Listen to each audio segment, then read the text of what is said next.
Hey, what's up, guys? How you doing? It's me, Mr. 4Cap Scaler. Hopefully, everyone's having a good day. And I'm gonna go ahead, as promised, and show you my calibrating settings for Destiny 2 on TCL 55-inch P Series 605.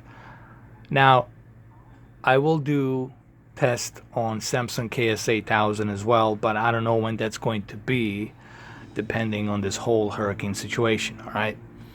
But there will be a bunch of comparisons. There will be my tests on the UP69 IPS LG monitor, UD69P. I'm sorry, UD69P. There will be a bunch of tests, but it all depends on how things turn out with this hurricane, because I don't know. You might not see my videos for a couple of months. I don't know. You might not see them at all. It all depends. But anyway, I'm just saying this so you guys have some understanding as to how am I going to do these videos.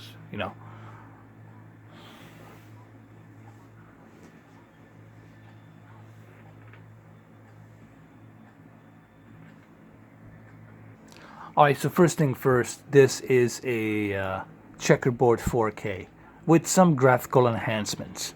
Okay. It has to, because it is using checkerboarding. And checkerboarding, as you all know, it's GPU rendering it to that resolution. Okay, and it looks pretty good for a checkerboarding game. I do notice dynamic light, it's a little bit better, and textures are a little bit sharper. That's what I'm seeing here. And for PlayStation 4 Pro, this is pretty good. Now let me show you my settings that I'm using for Destiny 2. TV brightness, I left it at normal because this is not an HDR game and I don't need to destroy my white bright levels. So I left the brightness at normal. Picture mode, I left it at normal as well. Picture size, I left it direct because I want the direct source from the picture ratio that was originally decoded on. And advanced picture settings, here's where a lot of tricks comes in. Local dimming, this always has to be on high, guys. The whole point of you having this TV is that 72 zones of local dimming, meaning you gotta leave this always on high. You never touch this. You never mess around with this. Backlit, there's no reason for me to go all the way to the maximum, so I felt like moving it to the 90.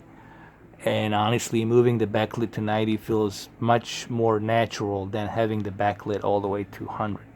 As you noticed, I also left my contrast at 90. But honesty, you could move contrast down a little bit more. So what I'm going to do here, I'm going to do a couple of things. I'm going to move the contrast at 85. And I'm going to leave backlit at 88. Now brightness, we can mess around with the brightness here as well. But seriously, I already have local dimming zones. I have 72 local dimming zones. Not totally necessary to mess around with the brightness, because remember, you don't want to crush your deep dark levels. Now sharpness, I left it at 0. Could you go to 20? Yes, you could, but trust me, you want to leave it at 0. You'll just have much better smoother outline of the picture. Color, I left it at 60, but we could go to 63, a little bit higher. In color temperature, I like to leave it on normal because I don't like that yellow tone of temperature, nor do I like that cold blue tone of temperature. I like to leave it on the normal in balanced tone of color. Basically, what I'm doing here, I'm leaving the temperature at the normal balanced tone of color. So that's pretty much what I'm using here for Destiny 2. Now,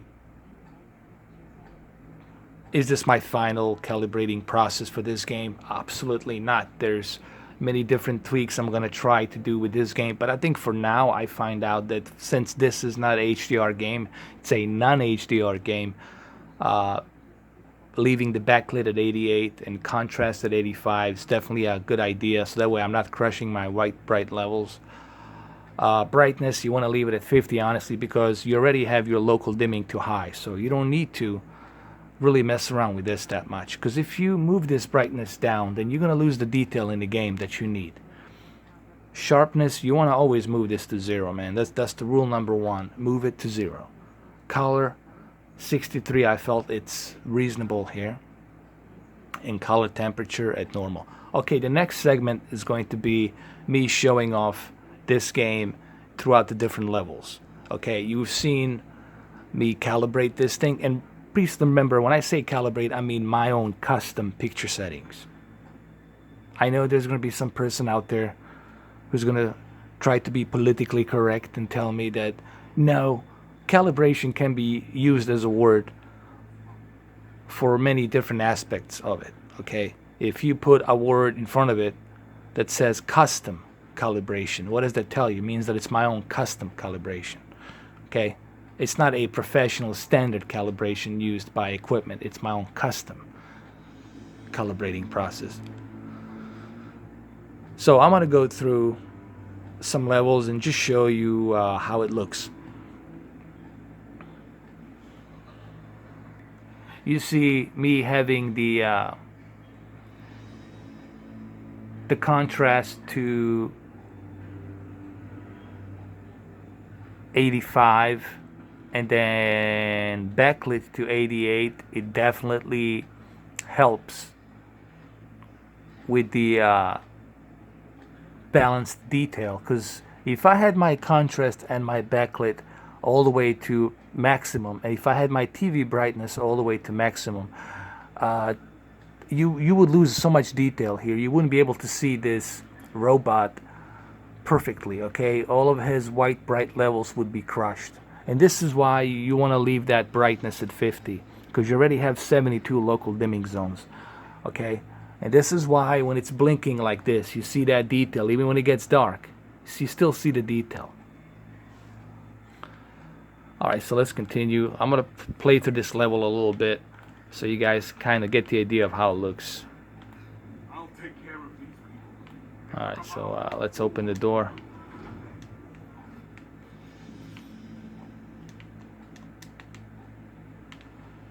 We should really grab a gun and get moving. I thought I did pick up our rifle, didn't I? Hold on.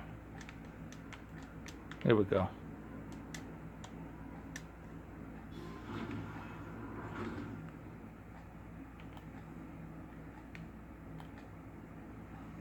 See, for example, like right here, see that smoke and you see that light. You still see the detail even though it's getting dark. The reflection of the rotating light, you see how it's get dark? You still see the detail even in the dark levels. Now if I was to move the brightness, you know what would happen here? I wouldn't see nothing. I would just see black, and then I would see bright. I would see dark and then bright, dark and then bright. Okay, but now since we have the brightness at 50, that's not going to be the case. Remember, when you are calibrating stuff, you got to look for the balance, okay? You have to stay with the balance. Like too much contrast, not good, because you're losing the detail, you're crushing the detail. Too much brightness, not good. Then you are like overblowing the brightness levels, and then everything's gonna look foggy. So the bottom line is you have to look for the balance when you're calibrating. Everything has to be equal. But you also have to have a good eye for it, man. You really got to know how much do I need. You got to have some knowledge, honestly, man. You got to know how much of color do I need? How much of sharpness do I need? How much of contrast? All of these elements, you really kind of have to, you got to have a good eye for that. And I'm not saying this to like brag or anything like that, because I'm nothing special, dude. I'm just simply saying, I have seen people move gamma to 0, totally crush their deep dark levels, and then move brightness to 20, totally crush their deep dark levels, and then move contrast all the way to maximum with brightness, totally killing their white bright levels, and then move color to 80 or 85, oversaturating their color. Okay, you can't do that, man. All right, then you are totally you're not experiencing that content the way it was meant to be. All right, the whole idea of calibration is for you to experience content the way it was supposed to be. Now, I know there's a standard. People use softwares. They use that Disney DVD, whatever. They use all sorts of different standards of calibrating, and they're all pretty much the same. They all go by the same standard of calibrating. All right, but my theory is just because they go by that standard doesn't mean that everything's going to look good on that certain standard. Okay, this is why I think it's important to calibrate every and each content specifically for that content to truly get the best possible picture quality. And I still stand by that statement. I think in my videos I have proven that statement, that it works. I know there's a lot of professional calibrators will say, no, this is why we have this standard. I get it, I understand that. But your standard will not look good for everything. Okay? This is why we have different types of calibration. Because everything is different. Every content is different. This game is different from Uncharted because it's a different environment. It's a different settings. It's a different graphical engine. Everything's different.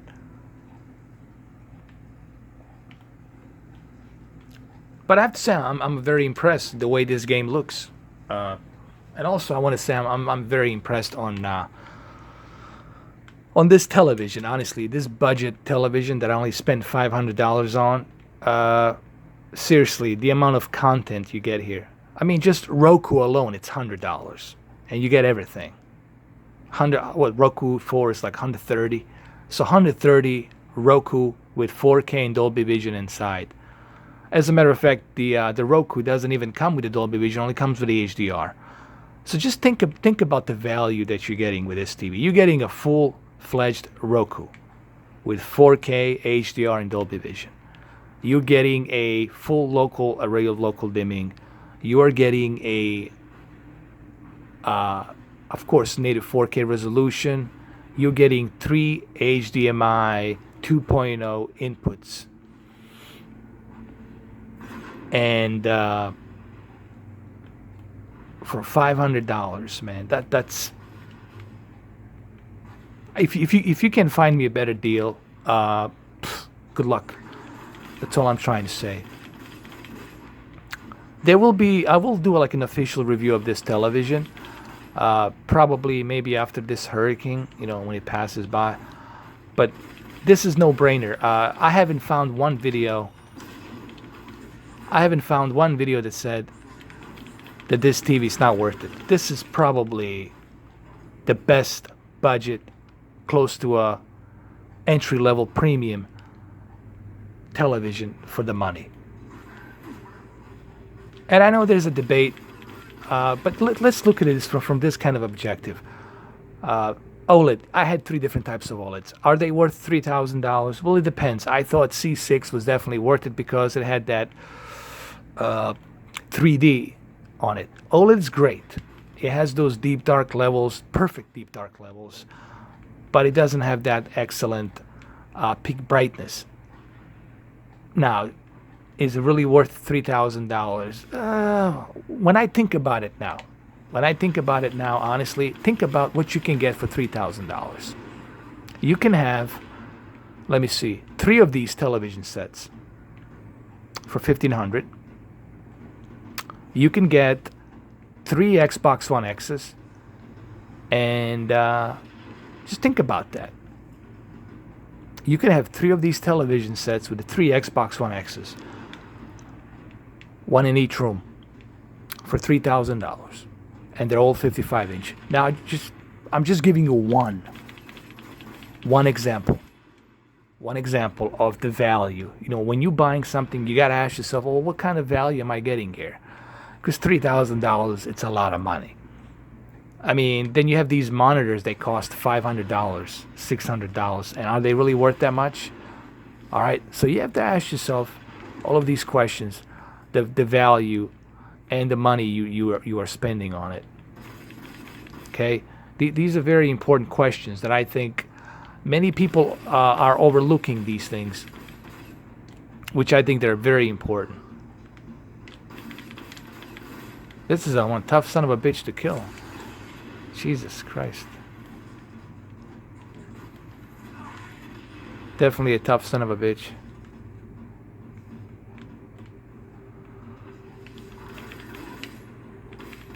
Obviously, this game's meant to be played with a co-op with somebody else online. You know, you're not supposed to play this game solo. The whole idea of this Destiny is to play it together with other people and then rank up. You know, that's the one accolade of Destiny. And yes, Phil Spencer is a huge fan of this game, Destiny, at least Destiny 1. I'm pretty sure he's playing Destiny 2 as well. Now, there's been a question that's been floating around. People have been asking me, is Destiny 2 going to get the Xbox One X enhancement treatment? Well, I don't see any reason why it wouldn't. I don't see a reason why it wouldn't. And will it be able to take the advantage of HDR? Well, considering it's the most powerful console on the planet, I can easily see Bungie implementing HDR into this game, and this game could easily use the HDR and higher textures. If Bungie can implement native 4K with HDR 30 FPS, then that's pretty darn good if they can do that. I'll be okay with 30 FPS with a native 4K and HDR. That would be pretty cool. You know, it's going to be really interesting to see how well the developers of their games will implement the power and squeeze that power from Xbox One X. It's going to be interesting to see what's going to happen in 2018 and then 2019 and how much of that power they're going to utilize. You know what I mean? So that's going to be interesting to see and kind of exciting at the same time.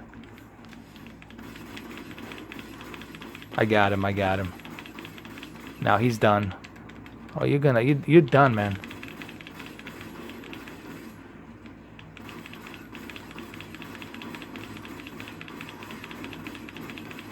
Did he regenerate or something? No, I got him. He's done.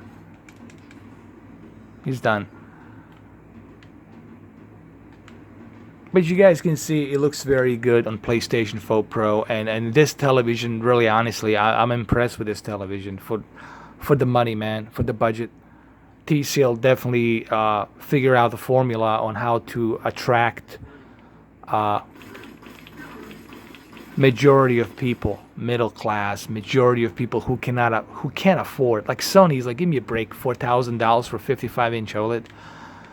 Actually, $4,500, $5,000 they want for their OLED. Now I know they're cutting the prices down, but it's still expensive. You know what I'm trying to say. And I think this is where TCL, this Chinese company, looked at it and says, you know, why don't we jump into this competition and give people something cheaper with an entry-level premium quality? And guess what? It works. They did it. The size of that thing must be their command ship. That looks pretty good, man.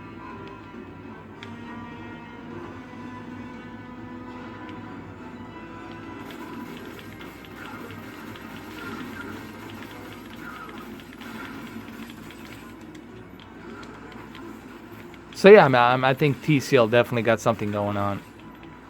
I think they're headed in the right direction, especially with their new QLED television sets that gonna be priced fairly with a good price.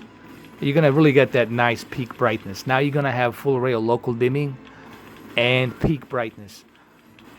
And that's something that I think people need to keep an eye on for a very good price if they price it properly. you'll be getting a premium quality, something close to OLED, honestly. Maybe better than OLED because of the peak brightness. With let's say you spend 55 inch, $1,000. That's a pretty good deal for QLED for 1,000, or 65 inch for let's say 1,300 or something. Like, if they do it like that, then that's definitely, you definitely are getting a premium quality for less money. I don't know how the pricing is going to be. I'm just simply saying this is where I'm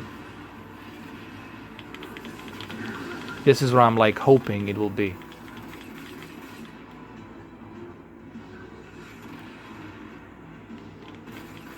I definitely love the graphics, man. They look very good here.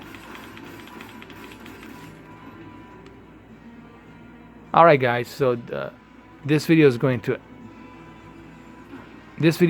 end pretty soon, and thank you guys for watching it. Hopefully you enjoyed it. I just realized I never died.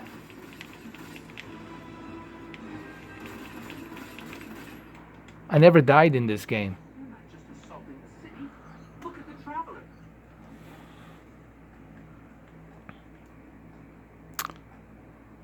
So there you have it. It's been about 22 minutes, I guess, a video. It's longer than I thought, and look, Destiny 2 looks great. Definitely improvement, huge improvement graphically. It looks great on PlayStation 4 Pro. So if you have a TCL, which I'm sure you guys do have TCL, this TV, try those custom calibrating picture settings that I implemented here. Check them out and let me know what you think. Let me know what you guys think. I like to hear your feedback.